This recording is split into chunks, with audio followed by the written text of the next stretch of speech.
Hello. This webinar provides a brief overview of the development process used for the Common Career Technical Core.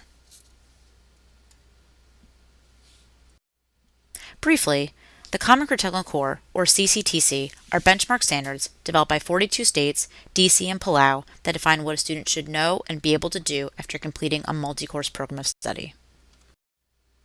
There are two major components of the CCTC: content standards for the 16 career clusters and their 79 corresponding career pathways, as well as 12 cross-cutting career ready practices that address the knowledge, skills, and disposition all students need to be career ready. There are 5 major stages of the development process, which took place over about 18 months. The first phase was the revision of the career cluster knowledge and skill statements. The knowledge and skill statements were first developed in 2002 and had been revised multiple times over the years, most recently in 2008. The knowledge and skill statements serve as the foundation for the CCTC, thus the development process began with the update of those statements, which apply to the 16 career clusters and 79 career pathways. The process engaged about 640 subject matter experts who reviewed the knowledge and skill statements and helped identify benchmark standards based on applicable professional standards in the field of study. They then provided guidance to writing teams who drafted the updated statements.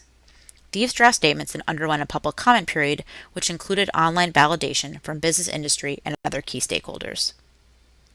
Based on this feedback, the writing teams finalized and released the final knowledge and skill statements. The next step in the development process was the convening of state-led working groups charged with building consensus and shepherding the writing of the new end-of-program of study standards. These working groups were comprised of key major stakeholders: secondary and post-secondary leaders, educators, and representatives from business and industry, about 320 individuals in all across the career cluster areas.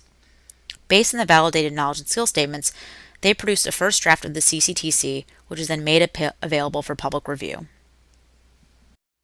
All in all, over a 2-week period, there are about 1,000 responses from the field analyzing the standard's clarity, specificity, and appropriateness. The working groups then reviewed the feedback and made adjustments as necessary to the CCTC. In June of 2012, at the National Career Clusters Institute, the CCTC were released. Start to finish, there were over 3,500 individuals were directly engaged in the development process from across the country. What's important to remember is that this was an open and transparent process that purposefully engaged a wide range of CT stakeholders across and beyond the 42 partner states, DC, and Palau. Here's where you can learn more about the CCTC, including reading through the full technical report on their development. Thank you.